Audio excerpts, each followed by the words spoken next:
NCP, LDP ও AB party শেষ সময়ে যুক্ত হওয়ায় জামায়াতে ইসলামীর নেতৃত্বাধীন ৮ দলের নির্বাচনী সমঝোতায় নতুন জটিলতা তৈরি হয়েছে। এই ৩ দলকে মোট ৪০ আসন ছাড়ার সিদ্ধান্ত হলেও কোন দল কতটি আসন ছাড়বে তা নিয়ে ঐকমত্য হয়নি। ফলে মনোনয়নপত্র দাখিলের পরও আসন বণ্টনের সুরাহা হয়নি। জোট সংশ্লিষ্ট সূত্র জানায়, এনসিপিকে ৩০, এলডিপিকে ৭ এবং এবি পার্টিকে ৩টি আসন ছাড়ার বিষয়ে প্রাথমিক সিদ্ধান্ত হলেও বাস্তবে কোন শরিক কোন আসন ছাড়বে তা নিয়ে মতবিরোধ বাড়ছে। এতে দিন দিন সমঝোতা আরও জটিল হয়ে উঠছে। জামায়াতের প্রস্তাব ছিল নতুন ৩ শরিকের জন্য জামায়াত ও ইসলামী আন্দোলনের ১৬টি করে এবং বাকি ৬ দল ৮টি করে আসন ছাড়বে। তবে ইসলামী আন্দোলন ও বাংলাদেশ খেলাফত মজলিস নিজেদের ভাগ থেকে এত আসন ছাড়তে রাজি হয়নি। তাদের অবস্থান, নতুন শরিকদের আসন জামায়াতের ভাগ থেকেই ছাড়তে হবে। সূত্রগুলো জানায়, জামায়াত নেতৃত্বাধীন ১১ দলের সমঝোতা কাঠামোয় এই বিরোধ মেটানো না যাওয়ায় মনোনয়নপত্র জমার পরও চূড়ান্ত বণ্টন সম্ভব হয়নি।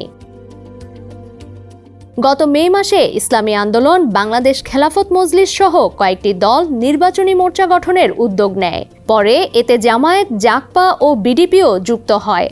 এক পর্যায়ে বিএনপির সঙ্গে আলোচনা ব্যর্থ হওয়ায় ডিসেম্বরের শেষ দিকে এনসিপি, এলডিপি ও এবি পার্টি জামায়াতের সঙ্গে সমঝোতায় আসে।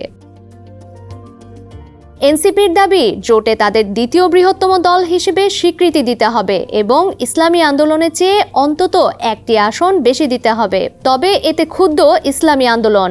দলটির নায়েবে আমির সৈয়দ মোহাম্মদ ফয়জুল করিম প্রকাশ্যে প্রশ্ন তুলেছেন, এনসিপির সাংগঠনিক শক্তি ও ভোটভিত্তি কতটা।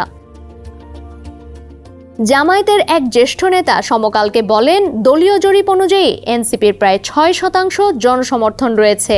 জুলাই গণঅভ্যুত্থানের প্রেক্ষাপটে দলটির গুরুত্ব বিবেচনায় এনে তাদের জোটে নেওয়া হয়েছে। তবে সিদ্ধান্তটি এককভাবে নয়, ৮ দলের বৈঠকে সম্মিলিতভাবে হয়েছে। বর্তমানে জামায়াত ২৭৬ আসনে প্রার্থী দিয়েছে, ইসলামী আন্দোলন দিয়েছে ২৬৮ আসনে। জামায়াত যে আসনগুলো ছেড়ে দেওয়ার প্রতিশ্রুতি দিয়েছে সেখানেও ইসলামী আন্দোলনের প্রার্থী থাকায় দ্বন্দ্ব আরও ঘনীভূত হয়েছে। জামায়াতের হিসাব অনুযায়ী ২৪৮ আসনে সমঝোতা হলেও বাকি ৫২ আসনে জরিপের মাধ্যমে প্রার্থী ঠিক করার প্রস্তাব দেওয়া হয়েছে। তবে ইসলামী আন্দোলন ও বাংলাদেশ খেলাফত এই প্রস্তাব মানেনি। জোটের নেতারা প্রকাশ্যে অবশ্য বলছেন, আসন বণ্টনে কোনো সংকট নেই, আলোচনা চলমান রয়েছে এবং ২০ জানুয়ারি প্রার্থিতা প্রত্যাহারের আগেই সমঝোতা হবে।